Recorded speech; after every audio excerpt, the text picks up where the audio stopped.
Hello everyone, welcome to another commentary from King's Comments, and today we're going to look at the battlefield or updated battlefield situation in the Russian-Ukraine conflict. There's a lot that we can talk about that's changed, but there's also a lot that's continuing from previous audio messages that I have put out. So let's get into this real quickly. But before I get into it with some detail, I do want to make a comment about some of the information coming out from people that put up YouTube channels, hoping and praying that they can get enough people to believe that Ukraine is actually winning. Again, this is completely ludicrous thought. Ukraine is losing, and losing not even close. It's demonstrably awful. And I would say this to anyone who's watching those channels, and that is, if Ukraine was actually winning, why would they have to sign these draconian measures to pick up people in the streets of Ukrainian cities and haul them into vans to force them into military service? I want people to stop and think about that. Before the war started, the Ukrainian military was probably the largest military outside of the Russian military. And you can make the argument that it may have been even larger than the Russian military prior to the actual special military operation. So I want people to stop and think that if the Ukrainian military wasn't being decimated, like 95% of most of the bloggers have been talking about, why would they have to go out and compel people who have no interest in fighting to serve on the front lines? I mean, I want people to stop and think about how odious that prospect sounds for a lot of people who have no interest in dying or interest in sacrificing themselves. What we're seeing in Ukraine right now with these draconian measures is desperation. And it's a desperation that a lot of people don't want to highlight, because it basically talks about the obvious. I mean, the obvious is if you're resorting to picking up young men who don't want to fight, and you're resorting to picking those people up as your future combat soldiers, then what you're actually going to get on the battlefield is you're going to get a lot of mass surrenders and deaths in the hundreds of thousands, where people are not interested and not motivated to hold positions. They'll just walk away from their positions because there's nothing in it for them. So again, there's a certain level of crisis management that a lot of people don't want to admit.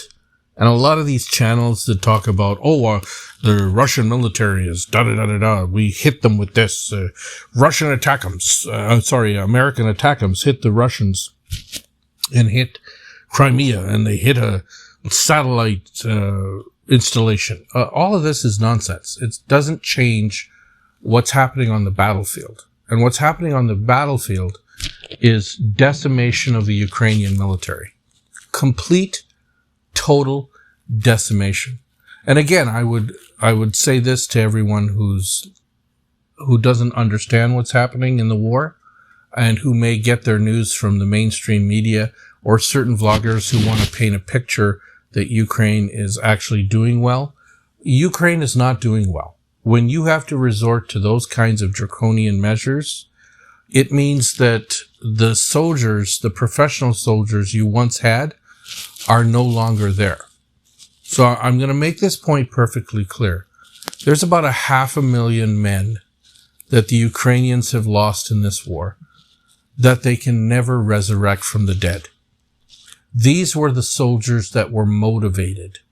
These were the people that were motivated and patriotic to sit and fight at the front and fight the Russians tooth and nail for every drop, every ounce of territory. Those people have been liquidated. They've been decimated.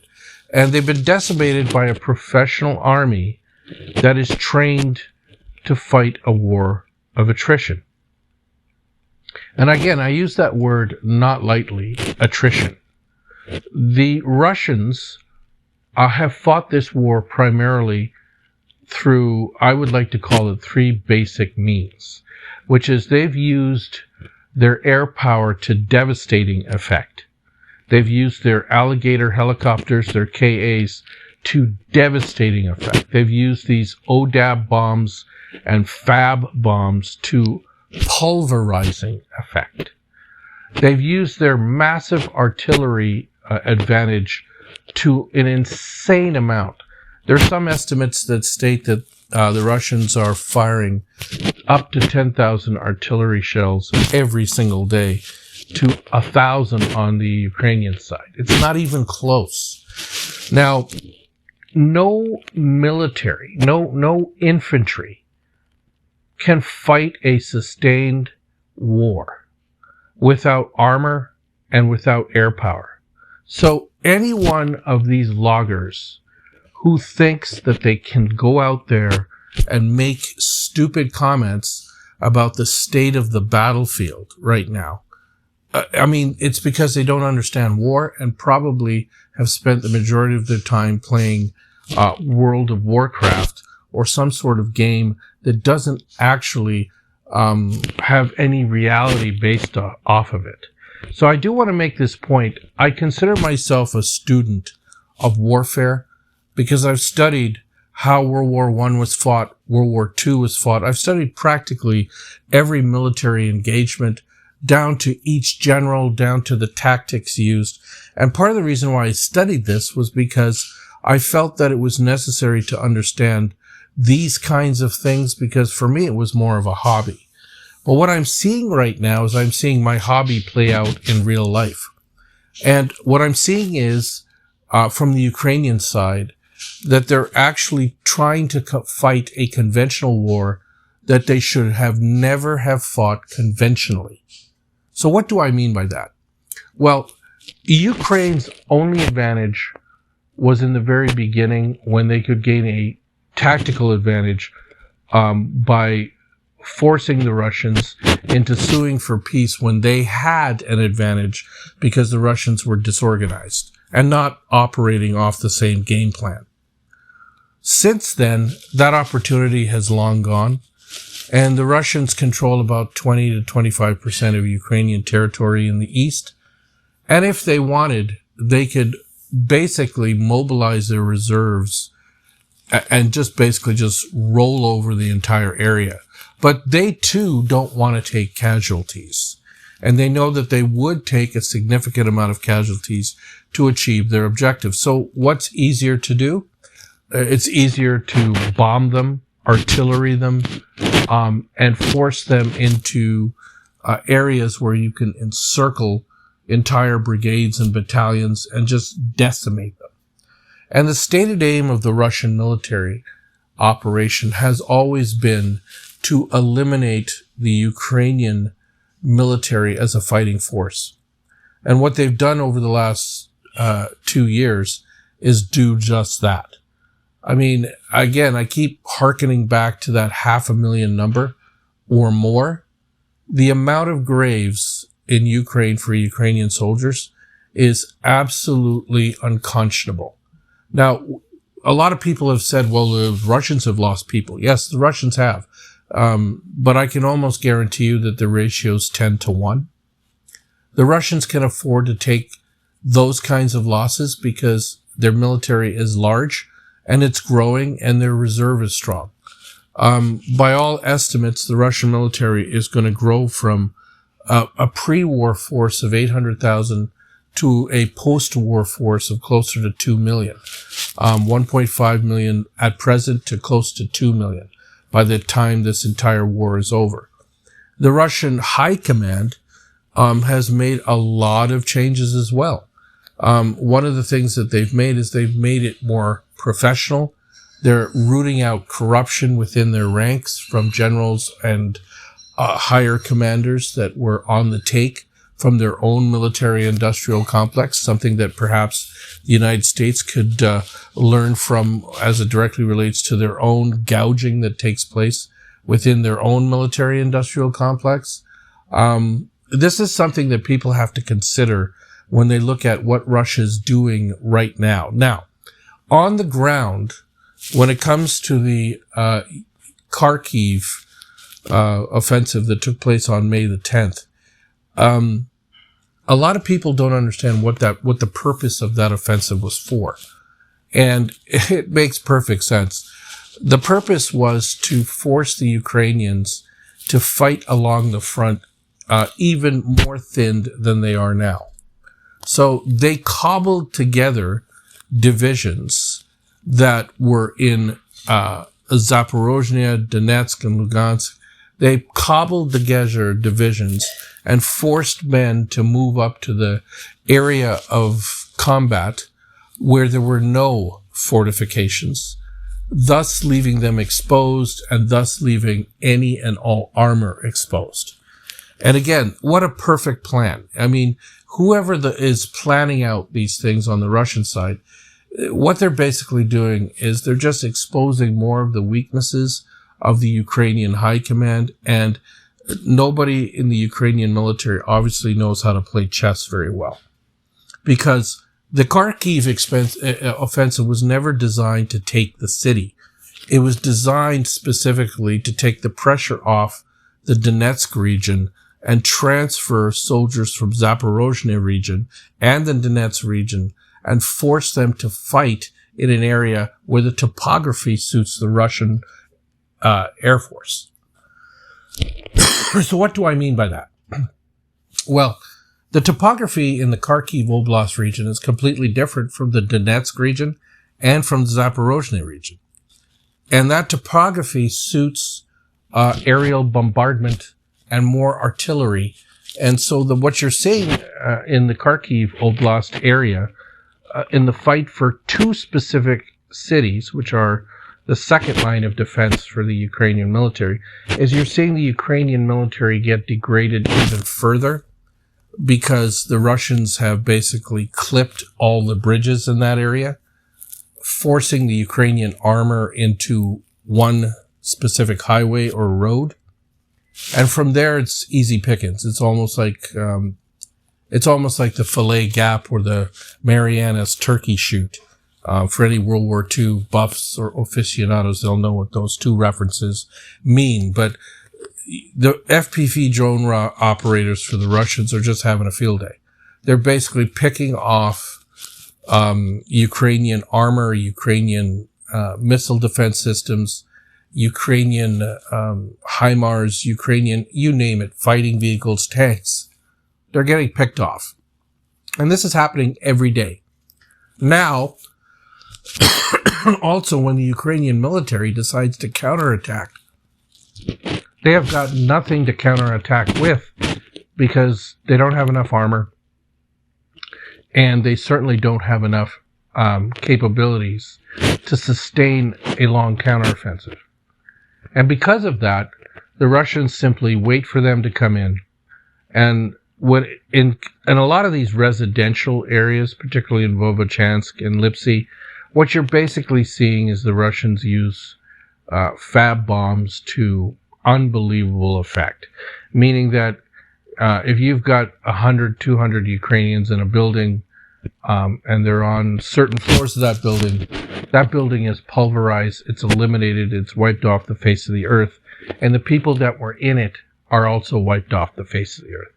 So it's basically a situation where the Ukrainian military cannot win. Because at the end of the day, even if they're able to create what I like to call a opportunity for no one to actually gain the advantage, the thing that people have to understand from a military perspective is that the Russians had never really thought of themselves as steamrolling with 14 to 15,000 troopers of steamrolling their way all the way to Kharkiv. Their objective was, one, to create a buffer zone, and two, to create massive amounts of losses in armor and create massive amounts of losses in personnel with attrition. And they've accomplished both to a T. And what you're seeing play out in Donetsk and Luhansk is the effect of losing men from those divisions that are now being lost in Kharkiv. The Russians are exploiting those gaps and capturing cities and villages almost daily now. The amount of villages captured since this offensive has been absolutely phenomenal. I mean, let's be honest here. Russian soldiers, at the end of the day, there hasn't been a massive military horde like World War II, where you saw these massive formations of Russian soldiers running out on the battlefield. That's not how they fight today. What the Russians have basically done is decimate the opposing artillery. They've, used fab bombs, and Iskander missiles to effect. And they basically eliminated and decimated the morale of the average Ukrainian soldier. Now, what does this mean in terms of Ukraine's fighting force moving forward? Well, what it means is that if you cannot replace the men you're losing, and you can't even rotate the men you have, it means that you cannot hope to win. You know, one rule of thumb is in war is that you may have a brigade in combat, and as Scott Ritter mentioned, that brigade may suffer losses. And if they suffer losses where they've lost 30, 40, 50% of their personnel, the key is to rotate them out, put in a new brigade, and then train up new recruits to replace the ones lost so that the old brigade is put back together in a way that allows for cohesiveness within that brigade. None of that is happening in Ukraine. What you're seeing in Ukraine is that people can't even get rotated out of their positions, even though they were supposed to get rotated out, because they don't have enough men to be able to do so. And the fact that you're seeing these violent kidnappings on the streets of Ukrainian cities, where young men are being just violently picked up and hauled into these vehicles, illustrates the point that Ukraine is losing, and losing badly. Now, this is something that needs attention because of the fact that at some point the West is going to need men to be able to handle the equipment that they're sending out there. And if there are no men to handle it, then what is the West going to do? Are they going to put their own soldiers in harm's way without air support? I mean, I want people to stop and think that without air support, there's absolutely no way that any army, any military can win. We saw the world's greatest army in World War II completely lose its air support and lose World War II in both directions. So there's absolutely no way that Ukraine can hope to win this conflict. The fact that they can use American ATACMS to hit certain sites, those are what I like to call pea shooter shots, because they don't affect what's happening on the battlefield. It doesn't affect the fact that Ukrainian losses are so severe that they're forced to go out and use draconian measures to draft another 150,000 men who are simply never going to replace the 600,000 men that are dead and wounded. It's just not going to happen. So what you're looking at right now is complete and total decimation of the Ukrainian military. Complete and total. Now, there's been a rumor that the current Ukrainian commander, Syrskyi, is likely to get replaced or fired, because since he came in and replaced Zaluzhny, he's done absolutely nothing. And to be quite frank with you, what could he do? What could he do? If you're a battlefield commander and you have no air support and you're seeing these fab bombs hit your fortified positions and turn them into dust, What can you possibly do? I'm just trying to figure this one out. What can you do? Because the range on these fab bombs, I mean, it's just absolutely incredible what these fab bombs can do. Russian fighter pilots don't even have to fly within the point of contact. They can be some 15 kilometers away from the defense line, and these bombs will hit with precision and glide in, and they're going to destroy everything that moves. If anyone has seen some of the videos on the Telegram channel or some of the videos that they've allowed on YouTube to be seen, I'm going to say this. It's not even close. This is a war that's turning into a joke. And a lot of people in the West don't realize the misery that the Ukrainian soldier is forced to put up with. It's one thing where you don't have artillery. It's another thing where you don't have air power. Now, the Russian military just recently bombed one of the only major bases that could support the 16 or 24 F-16s, old F-16s at that Denmark wishes to send. And I mean, this is another pinprick, because as soon as those F-16s even launch from their bases, they're dead on arrival. They're dead in the sky or dead on the ground. The Russians have complete control of the sky. They have complete control through their satellites of what's happening. And there's absolutely no way that the Ukrainian pilots just trained. Okay, now let me just make this point. The Ukrainian pilots just trained are going to fight battle-hardened Russian pilots. So I want everyone to stop and think about how stupid and ludicrous this whole idea is. Imagine if you brought in a guy and you trained him 3 months to train on how to drive a Formula One vehicle. And you said, this is a high-performance vehicle. It's a little older than the ones that you see on the circuit. But we think that if you learn how to drive these things, you could eventually become a Formula One champion. Oh, I mean, do you see how stupid this whole idea is? Do you really, really think that is even plausible? Do you think that is even an opportunity for success?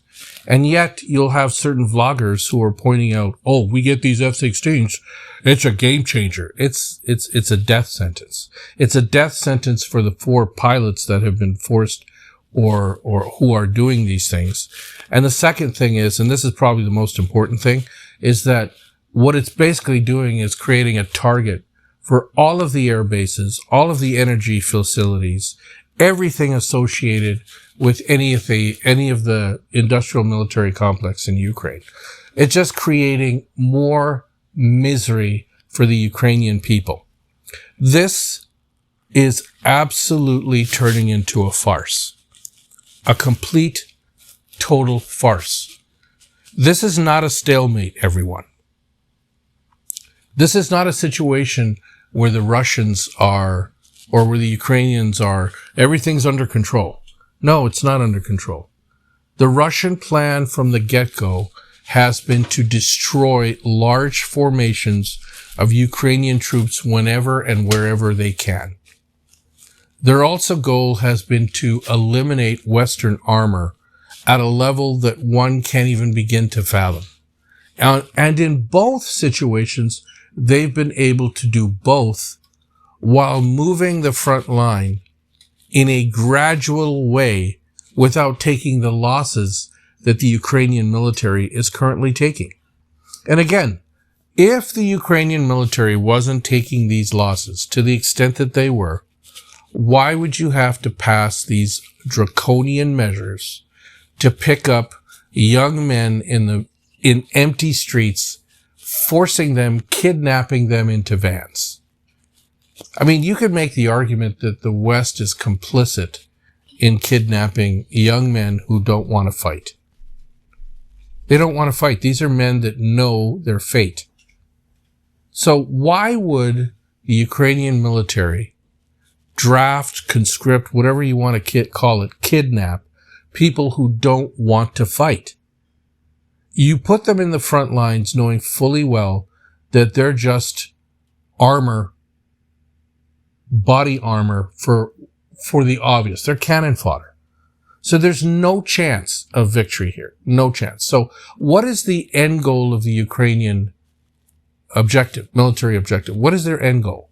Because the U.S. Secretary of State Anthony Blinken, who is a complete moron, complete idiot, because anyone looking at this objectively can see what I see, and he probably can see more of the reality of the situation.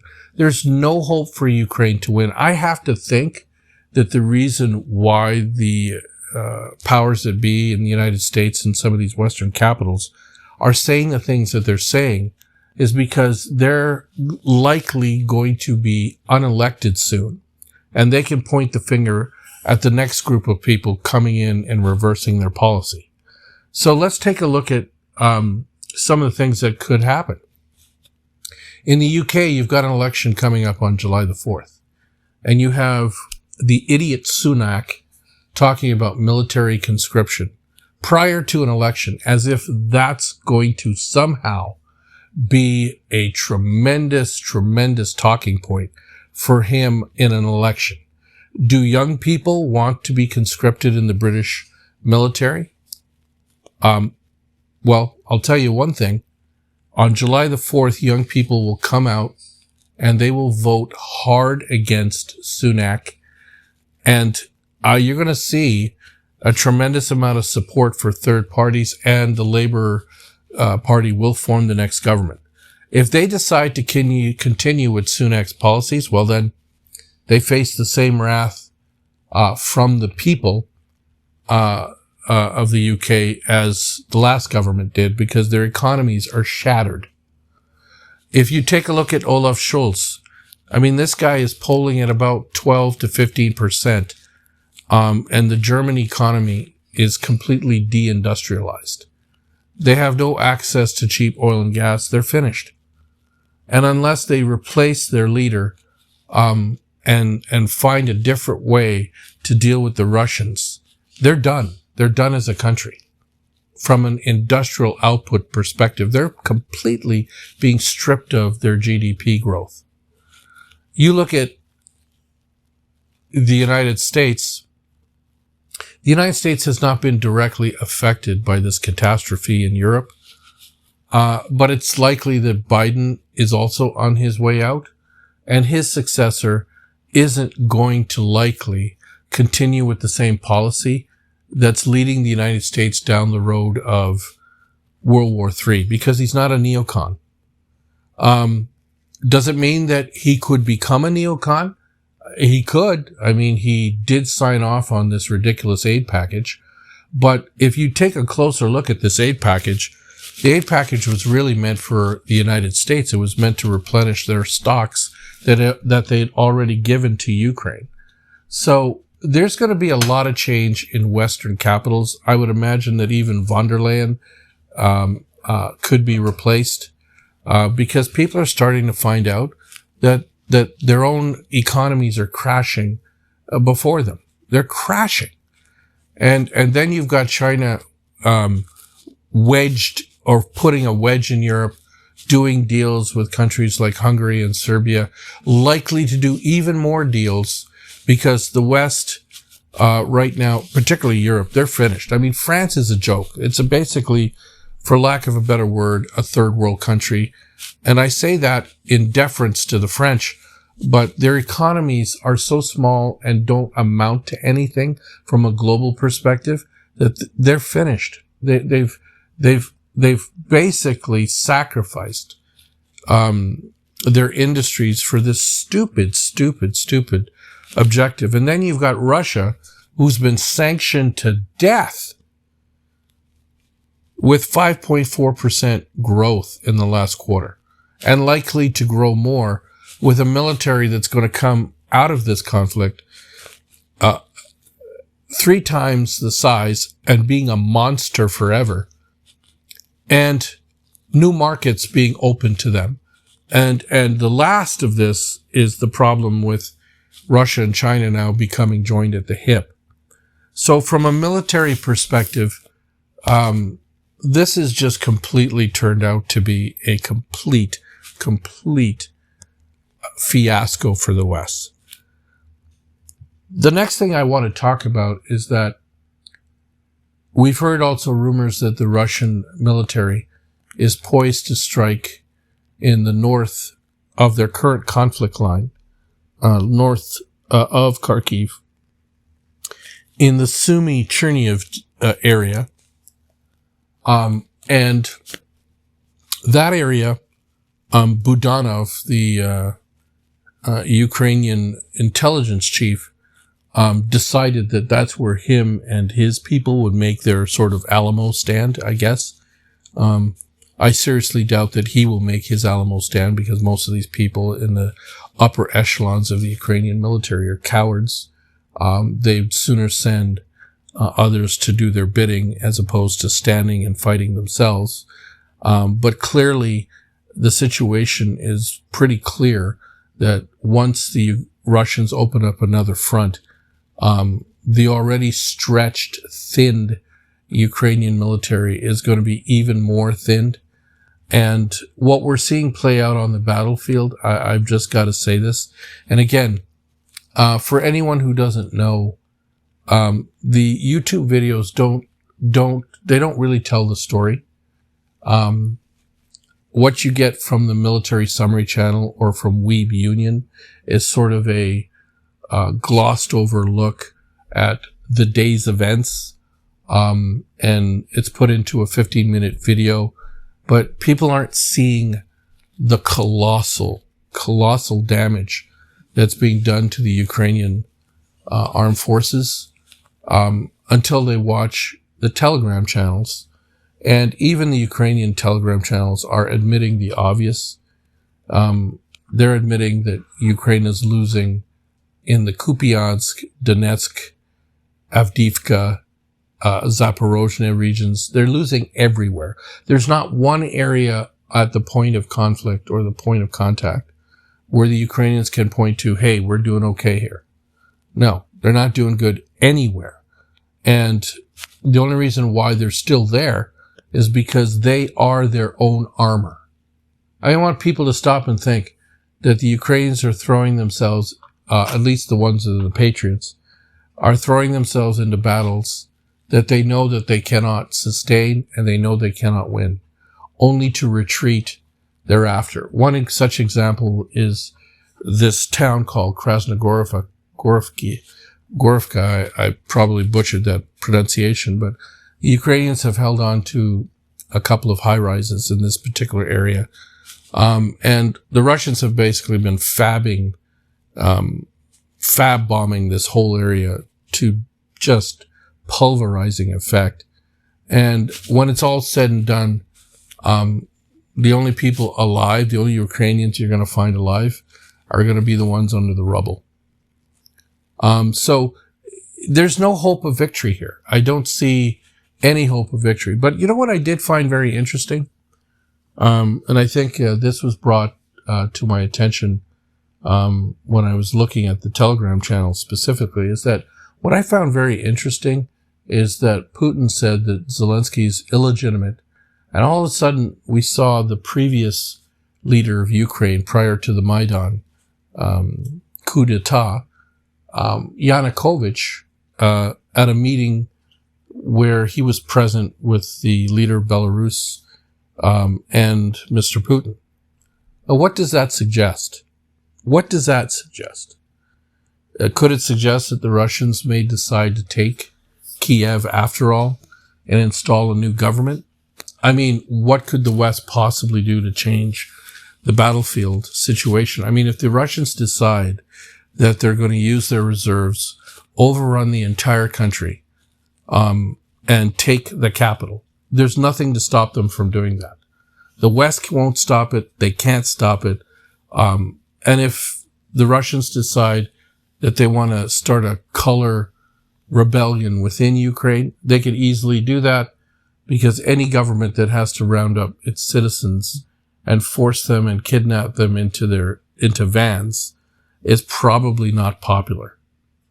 So regardless of what Western mainstream media says about Zelensky's popularity, he isn't popular. And if he were popular, people would be lining up at the military reserve centers to put their name in and to fight at the front. You don't see that patriotism you saw in 2022. That patriotism is all gone because the patriots that went out there are dead. And I've said this before, the Ukrainians cannot resurrect 600,000 men. Those people are gone. And so these new recruits that they're bringing in are not motivated, not military personnel, and probably in all likelihood don't even know how to hold a gun properly. And if they're trained, at the first sight of combat, they're going to run or they're going to die. And so this is the situation as it exists today. I would expect the Russians to open up another front. I would also expect the Russians to ramp up more bombings, more FAB bombs, ODAB bombs being used on facilities. I think what you're going to end up seeing here is a complete degradation of the Ukrainian energy system, even worse. Let's just talk about these missile systems before I close out this particular commentary. Zelensky's been talking about the need for missile defense systems. You know, the West has sent a lot of missile defense systems. 95% of these missile defense systems have been destroyed by the Russians before they even saw use, or maybe they saw use for a short period of time. They've been eliminated in the tree lines. They've been eliminated everywhere. You've seen HIMARS, American Patriot systems, eliminated in the tree lines, hoping to hide from FPV drone operators. And the problem is, again, Ukrainian topography does not lend itself for people in the sky not being able to see what you're doing. And these FPV drone operators have eliminated tanks, personnel carriers, artillery systems, missile defense systems in such high proportions that it just no coming back from that. So sending more of these things to Ukraine will only hasten that which has already happened. It will hasten the destruction of those items. Again, it's not the logistics here. People don't forget that wars are fought by men. Wars are fought by infantry. Armor is the necessary piece and air power to win wars. But you absolutely cannot deal decisive blows to the other side without numbers, without the ability to replenish those numbers, and without a military industrial base to be able to deal a decisive blow to the other side. And this is something that Ukraine does not have, and it's also something the West collectively does not have. And that includes the United States. So this is where we are at present. This is the situation on the battlefield. Things are getting progressively worse from the Ukrainian perspective. And my last comment is that there has been some talk about long-range missiles and the use of those missiles. Let me just make this point perfectly clear. The West is deathly afraid of the Russian military. And this strategic, or I like to call strategic talk ambiguity, is all that it is. Strategic ambiguity. The Russians know exactly what the West is capable of. They know exactly what they're capable of. The ATACMS missiles have been a colossal failure. For the most part, when it comes to battlefield initiatives. It's also been a colossal failure in its objectives to be able to cripple Russian industry, Russian ability to navigate the skies. None of that has changed the battlefield condition. So if you can't change the battlefield condition, everything else is just a moot point. It doesn't mean anything. I mean, it means nothing at the end of the day. So battlefield conditions dictate victory. They could dictate loss. And right now, as we see it, and I don't think anybody could even hope to disagree with this, is that as we see it, the Ukrainians are being decimated, and they're the architects of their own demise, because they're creating a situation where they're either forming into large groups and counterattacking positions that they shouldn't be counterattacking, and leaving themselves exposed to massive artillery and fab bombs, inflicting huge casualties on themselves by the decisions they make, or they're leaving huge holes in their front lines in the Zaporozhye region, in the Avdiivka region, in the Luhansk, Donetsk regions, where the Russians are simply exploiting it and taking village after village after village. So this is becoming, like I said, a farce on the battlefield. Can't wait for my next commentary, and hopefully there will be more positive news. The positive news would be there needs to be an end to this. The Swiss conference is another farce, because if you don't have one of the combatants at the conference, then what good is that conference? I think most people are beginning to see that. Thank you very much.